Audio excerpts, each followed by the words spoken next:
Welcome to AHA classes in Telangana. Chapter 2 poultry management. కోళ్ళలో వచ్చే bacterial వ్యాధులు colibacillosis, fowl cholera, fowl typhoid, necrotic enteritis, infectious coryza. కోళ్ళలో వచ్చే viral వ్యాధులు కొక్కెర తెగులు, infectious bronchitis, infectious laryngotracheitis, bird flu, మసూచి, మెరెక్స్ వ్యాధి, ఇన్ఫెక్షియస్ బర్సెల్ వ్యాధి. కోళ్ళలో శిలీంధ్రాల వలన వచ్చే వ్యాధులు ఆస్పర్జిల్లోసిస్. కోళ్ళలో ఏకకణ జీవుల వలన వచ్చే వ్యాధులు కాక్సిడియోసిస్. కోళ్ళలో పరాన్నజీవుల వలన వచ్చే వ్యాధులు ఆస్కారియోసిస్, నులిపురుగులు, రేల్లటీనా, బద్దెపురుగులు, హెటరాకిస్, సీకల్ వామ్స్. కోళ్ళలో ఖనిజ లవణాల లోపాల వలన వచ్చే వ్యాధులు రికెట్స్, రబ్బర్ కాలు, D3 విటమిన్ లోపం, curled toe paralysis, B2 vitamin, riboflavin. Colibacillosis వ్యాధికారకం ఎఫెరిషియా కోలి, ఈకోలి. సాధారణంగా కోళ్ళ పేగుల్లో ఏమి ఉంటుంది? ఎఫెరిషియా కోలి, ఈకోలి. కొలైబాసిల్లోసిస్ వ్యాధి ఎలా వస్తుంది? కోడి గుడ్డుపై ఉన్న మలినాల వలన మరియు కొన్ని రకాల కీటకాల వలన. ఎగ్జాంపుల్ దోమలు. కొలైబాసిల్లోసిస్ వ్యాధి వచ్చిన కోళ్ళలో ఎటువంటి లక్షణాలు కనిపిస్తాయి? తెల్లటి విరేచనాలు, శ్వాస తీసుకోవడంలో ఇబ్బంది, కోడిపిల్లల్లో అధిక మరణాలు, తెరిచిన నోటితో ఊపిరి తీసుకోవడం, కంటి చుట్టూ వాపు, ఎడిమా ఆఫ్ ఐలెట్స్, కళ్ళు వాపులు, స్వెల్లింగ్ ఆఫ్ ఐస్. పౌల్ కలరా వ్యాధి యొక్క వ్యాధికారకం ప్యాచురెల్లా మాల్టోసిడా. పౌల్ కలరాకి మరొక పేరు ప్యాచురెల్లోసిస్. కోళ్ళలో పౌల్ కలరా వేటి ద్వారా వ్యాప్తి చెందును? ఎలుకల వలన, కలుషితమైన నీరు మరియు ఆహారం వలన. కోళ్ళలో ఫౌల్ కలరా యొక్క లక్షణాలు వాచిన వ్యాటిల్స్, గుడ్ల దిగుబడి తగ్గుట, కూంబు మరియు వ్యాటిల్స్ వాచి నీలిరంగులో మారతాయి, కాళ్ళ మీద గాయాల వలన కుంటడం. కోళ్ళలో పౌల్ టైఫాయిడ్ వ్యాధికారకం సాల్మోనెల్లా పుల్లోరం. పౌల్ టైఫాయిడ్ వ్యాధికి మరొక పేరు సాల్మోనెల్లోసిస్ పుల్లోరం. పౌల్ టైఫాయిడ్ వ్యాధి కోళ్ళలో దేని ద్వారా వ్యాప్తి చెందును? కలుషితమైన నీరు మరియు ఆహారం, గుడ్డు ద్వారా రాబో తరాలకు వ్యాపిస్తుంది. కోళ్ళలో పౌల్ టైఫాయిడ్ వ్యాధి యొక్క లక్షణాలు తెల్లటి విరేచనాలు, పాలిపోయిన కూంబ్, పేల్నెస్ ఆఫ్ కోంబ్, కీళ్ళ వాపులు, వాచిపోయిన కీళ్ళు, swelling of joints. Necrotic enteritis వ్యాధి కోళ్ళలో ఎలా వస్తుంది? బ్యాక్టీరియా వలన. నెక్రోటిక్ ఎంటరైటిస్ వ్యాధి యొక్క వ్యాధికారకం క్లాస్ట్రీడియం పర్ఫింజన్స్. నెక్రోటిక్ ఎంటరైటిస్ వ్యాధికి మరొక పేరు క్లాస్ట్రీడియం ఎంటరైటిస్ మరియు ఎంటిరోటాక్సిమియా. నెక్స్ట్ క్వశ్చన్, కోళ్ళలో నెక్రోటిక్ ఎంటరైటిస్ వ్యాధి ఎందుకు వస్తుంది? ఆహారంలో అకస్మాత్తుగా మార్పు చేయడం వలన. కోళ్ళలో నెక్రోటిక్ ఎంటరైటిస్ వ్యాధి యొక్క లక్షణాలు పాలిపోయిన కూంబు, కదలకుండా నిలబడడం, పాలిపోయిన ఈకలు, విరేచనాల వలన నీరసించడం, విరేచనాలతో తడిసిన వెంట్స్. కోళ్ళ యొక్క పేగుల వాపును ఏమంటారు? ఎంటరైటిస్ అంటారు. ఇన్ఫెక్షియస్ కొరైజా వ్యాధి కోళ్ళలో వ్యాధికారకం హీమోఫిలస్ గాలినేరం ఎవిబాక్టర్. ఇన్ఫెక్షియస్ కొరైజా వ్యాధి లక్షణాలు వాచిన ముఖము, కంటి చుట్టూ వాపు, ముక్కు నుండి చీముడు కారడం, కంటి చుట్టూ వాపు, కళ్ళు మూసుకుపోవడం. కోళ్ళలో ఇన్ఫెక్షియస్ బ్రాంకైటిస్ వ్యాధికారకం avian corona virus. Infectious bronchitis వ్యాధి కోళ్ళలో ఎలా వ్యాపిస్తుంది? గాలి మరియు ఒక షెడ్ నుండి మరొక షెడ్డుకు. బ్రాంచి అంటే ఏమిటి? ఊపిరితిత్తుల్లో ఉండే ఒక అవయవం. బ్రాంచి చెడిపోవడం వల్ల వచ్చే వ్యాధి ఇన్ఫెక్షియస్ బ్రాంకైటిస్.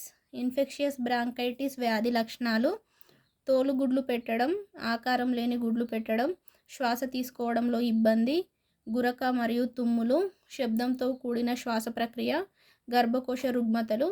అధిక ఆర్థిక నష్టాన్ని కలుగజేసే వ్యాధి కోళ్ళలో ఇన్ఫెక్షియస్ బ్రాంకైటిస్. కోళ్ళలో కొక్కెర తెగులు వ్యాధికారకం పారామిక్సోవైరస్.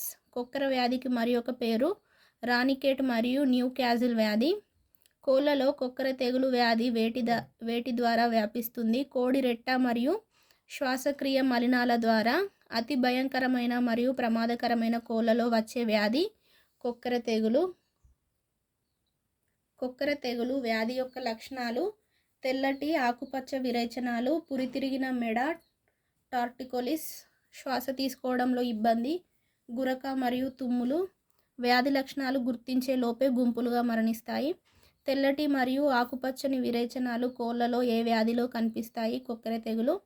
కోళ్లలో ఇన్ఫెక్షియస్ లారింజోట్రాకైటిస్ ఐఎల్టీ వ్యాధి యొక్క వ్యాధికారకం హెర్పిస్ వైరస్. ఐఎల్టీ అంటే ఏమిటి? ఇన్ఫెక్షియస్ లారింజోట్రాకైటిస్. ఇన్ఫెక్షియస్ లారింజోట్రాకైటిస్ అనే వ్యాధి కలుగజేసే వైరస్ కోళ్లలో ఎలా ప్రవేశిస్తుంది? కోడి కన్ను మరియు శ్వాసక్రియ మార్గం ద్వారా.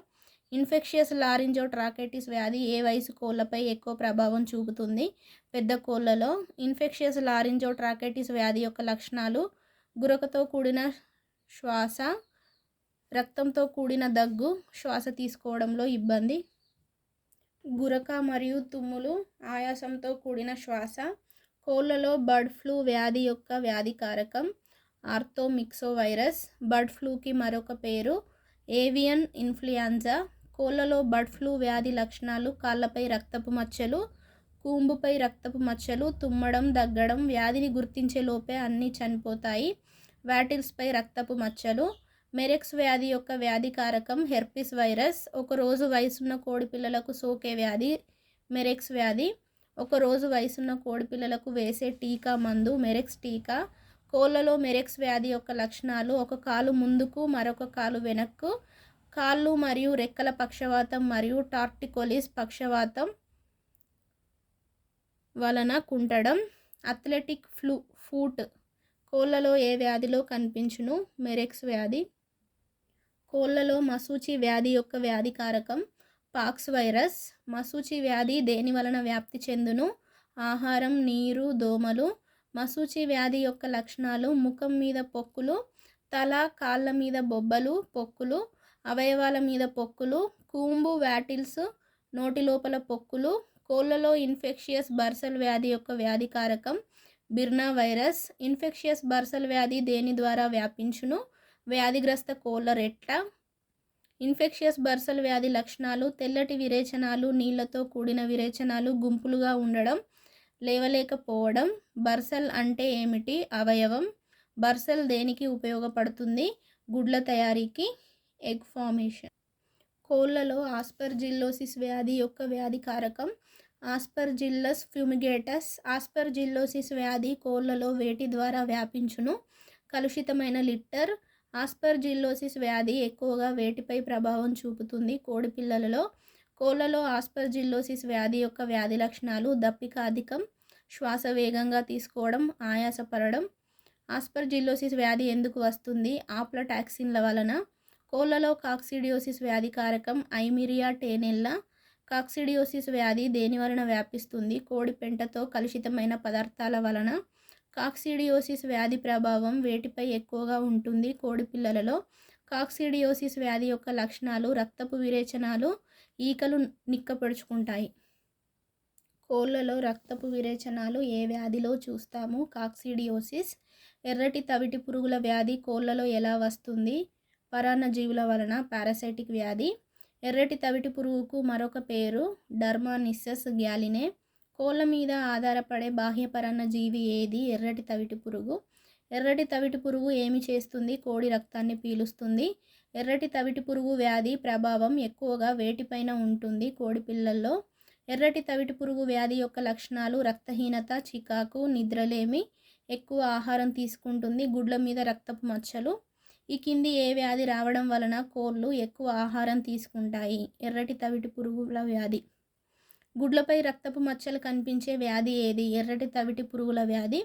అంటే ఆ డిసీజ్కి సంబంధించి మెయిన్ సిమ్టమ్ని ఇచ్చి అది దేనికి సంబంధించింది, ఏ వ్యాధికి సంబంధించింది అని అడిగినప్పుడు మనం ఐడెంటిఫై చేయగలగాలి. ఆస్కార్డిస్ వ్యాధి కోళ్లలో వేటి ద్వారా వస్తుంది? అంతరపరాన్నజీవుల ద్వారా వస్తుంది. ఆస్కార్డిస్ వ్యాధి యొక్క లక్షణాలు రక్తహీనత, చికాకు, నిద్రలేమి, ఎక్కువ ఆహారం తీసుకుంటుంది, విరేచనాలు, లేత పసుపు వర్ణంలో ఉన్న గుడ్లు పెట్టడం, ఎర్రగా మారిన వెంట్స్, సొన ఉత్పత్తి అవుతుంది. విటమిన్ డి లోపం వల్ల కోళ్లలో వచ్చే వ్యాధి రికెట్స్, రబ్బర్ కాలు. విటమిన్స్ లోపాల వలన వచ్చే మరి ఒక వ్యాధి కర్లుటోపెరాలసిస్. రికెట్స్ వ్యాధి యొక్క లక్షణాలు నడవలేవు, గుడ్ల దిగుబడిలో క్షీణత, మెత్తటి ముక్కు మరియు కాళ్ళు. రికెట్స్ వ్యాధిని కోళ్లలో ఎలా నయం చేయవచ్చు? విటమిన్ డి మరియు కాల్షియం తగిన మోతాదులో ఇవ్వడం వలన కోళ్ళలో కర్లుటో పెరాలసిస్ వ్యాధి వేటి లోపం వలన వస్తుంది అంటే విటమిన్ B2 లోపం. B2కి సైంటిఫిక్ నేమ్ వచ్చి రైబోఫ్లేవిన్. కర్లుటో పెరాలసిస్ వ్యాధి యొక్క లక్షణాలు: పురితిరిగిన పాదాలు, నడవలేవు. కర్లుటో పెరాలసిస్ వ్యాధిని ఎలా నయం చేయవచ్చు? బి కాంప్లెక్స్ విటమిన్స్ తగిన మోతాదులో ఇవ్వడం. కర్లుటో పెరాలసిస్కి మరి ఒక పేరు కల్లుటో పెరాలసిస్. ఇంతటితో చాప్టర్ 2 పౌల్ట్రీ మేనేజ్మెంట్ కంప్లీట్ అండి. మనం నెక్స్ట్ వీడియోలో చాప్టర్ 3 నుంచి క్వశ్చన్ అండ్ ఆన్సర్స్ అనేవి చూసుకుందాం. మెయిన్గా చెప్పాల్సింది ఏంటంటే మనకి పౌల్ట్రీకి కానీ కౌస్కి బఫెలోస్కి కానీ సంబంధించి మెయిన్గా డిసీజెస్, వ్యాధులు, అది ఆ వ్యాధి అనేది బ్యాక్టీరియల్ వ్యాధి, వైరల్ వ్యాధియా, లేకపోతే శిలీంధ్రాల ద్వారా వచ్చే వ్యాధా, లేకపోతే ప్రోటోజోవన్ వ్యాధా, మనకు కంపల్సరీ ఐడియా ఉండాలి. ప్లస్ వ్యాధి మరియు వ్యాధి యొక్క కారకం, ప్లస్ అందులోని లక్షణాలు, మెయిన్ సిమ్టమ్. ఏ వ్యాధికైనా ఒక మెయిన్ సిమ్టమ్, స్పెసిఫిక్ సిమ్టమ్ అనేది ఉంటుంది. దాన్ని అయితే మనం ఖచ్చితంగా గుర్తుపెట్టుకోవాల్సి ఉంటుంది. మెయిన్గా డిసీజెస్ మీద ఫోకస్ చేయండి. ఓకే, నెక్స్ట్ క్లాస్లో 3rd చాప్టర్ చూసుకుందాం.